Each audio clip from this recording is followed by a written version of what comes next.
नमस्कार। स्वागत है आपका इंडिया गेट टीवी पर। मैं हूं अजय सितिया। मित्रों, राजस्थान में नया राजनीतिक डेवलपमेंट हो गया है। अशोक गहलोत के बारे में जितनी मनगढ़ंत बातें दिल्ली में कही जा रही थी, वे सारी गलत साबित हो गई हैं। सोनिया गांधी से माफी मांगने वाले अशोक गहलोत ने फिर से कांग्रेस हाईकमान को तेवर दिखाने शुरू कर दिए हैं। कांग्रेस महासचिव केसी वेणुगोपाल ने 29 सितंबर को कहा था कि राजस्थान के मुख्यमंत्री के बारे में सोनिया गांधी 2 दिन में फैसला करेगी। 3 दिन बीत जाने के बाद 2 अक्टूबर को अशोक गहलोत ने आलाकमान को वैसे ही तेवर दिखाने शुरू कर दिए जैसे 25 सितंबर को उनके समर्थक 82 विधायकों ने दिखाए थे। तब शांति धारीवाल ने सोनिया गांधी के ऑब्जर्वर अजय माकन पर सवाल उठाए थे। उन्हें आलाकमान ने नोटिस भी जारी किया हुआ है। जिस बात के लिए उन्होंने मल्लिकार्जुन खड़गे और सोनिया गांधी से माफी मांगी थी, वह बात अब उन्होंने खुद कह दी है। वह जानते हैं कि उन ऑब्जर्वरों में से एक मल्लिकार्जुन खड़गे कांग्रेस के अगले अध्यक्ष हैं। इसके बावजूद वह खुलकर सामने आ गए हैं।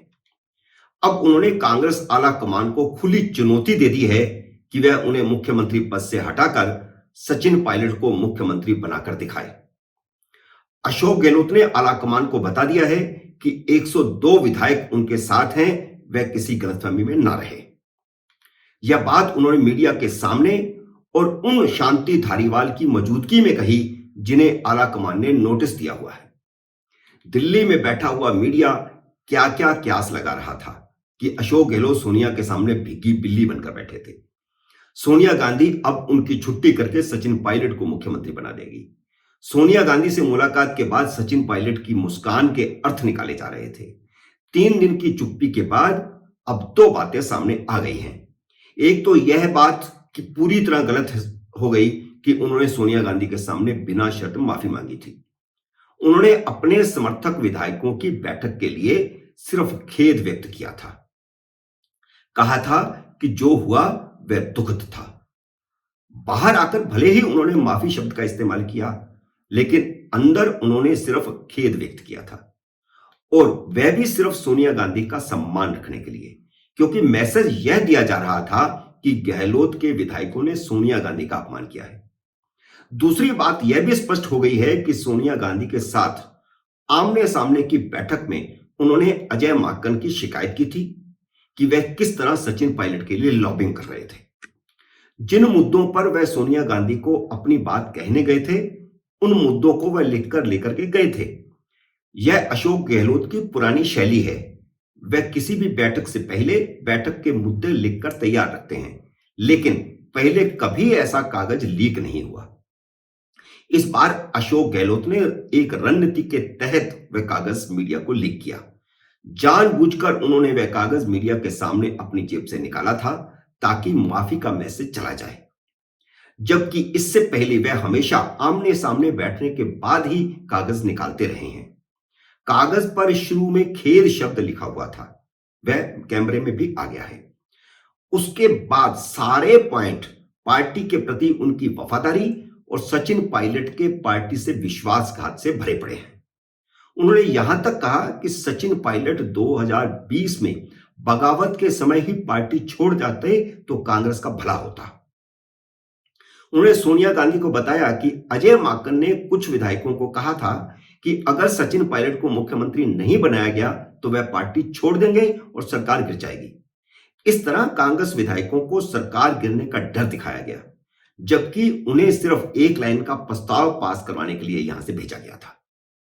गहलोत ने सोनिया गांधी को 5वें पॉइंट में याद दिलाया था कि सचिन पायलट शायद देश के पहले प्रदेश कांग्रेस अध्यक्ष थे जिन्होंने भाजपा के साथ मिलकर अपनी ही पार्टी की सरकार गिराने की कोशिश की थी। जब सचिन पायलट 18 विधायकों के साथ मानेसर बैठे थे, तब भाजपा ने कांग्रेस विधायकों को 10-10 करोड़ रुपए की पेशकश की थी। यह बात अशोक गहलोत ने सोनिया गांधी को बताई थी। 29 सितंबर को आमने सामने की बातचीत में अशोक गहलोत ने सोनिया गांधी से 2-2 कहा था कि सचिन पायलट को मुख्यमंत्री बनाए जाने पर अगर राजस्थान में पार्टी टूटती है और सरकार गिरती है तो वह कोई जिम्मेदारी नहीं लेते। उन्होंने सोनिया गांधी से यह भी कह दिया था कि जब भी जहां कहीं भी हाईकमान से मुख्यमंत्री बदलने का संकेत जाता है, मुख्यमंत्री के वफादार भी साथ छोड़ जाते हैं। राजनीति में ऐसा होता है, लेकिन राजस्थान में ऐसा नहीं हुआ। तो कांग्रेस हाईकमान को समझना चाहिए कि ऐसा क्यों नहीं हुआ, और विधायक उस नेता को मुख्यमंत्री मानने को तैयार नहीं है जिसे 2 साल पहले भाजपा से मिलकर सरकार गिराने की कोशिश की थी। अशोक गहलोत से खरी खरी सुनने के बाद ही सोनिया गांधी उसी रात 10 बजे प्रियंका गांधी के घर पहुंची और उन्हें बताया कि सचिन पायलट को मुख्यमंत्री बनाना मुश्किल है, क्योंकि अशोक गहलोत ने अध्यक्ष बनने से इनकार कर दिया है और बहुमत उनके साथ है।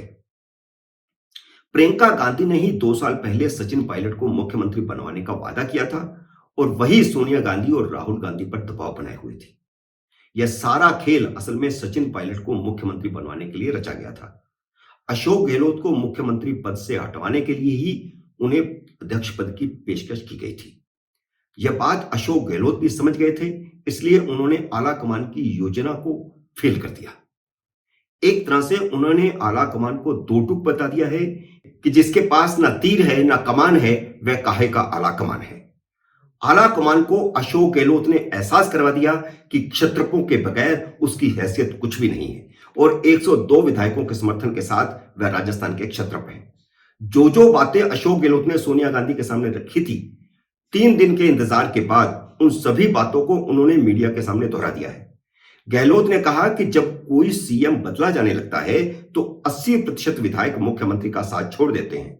जो नया मुख्यमंत्री आ रहा होता है उसे पकड़ लेते हैं, क्योंकि विधायकों को अपने काम करवाने होते हैं। लेकिन क्या कारण था कि नए मुख्यमंत्री का नाम सुनते ही 102 विधायक भड़क गए।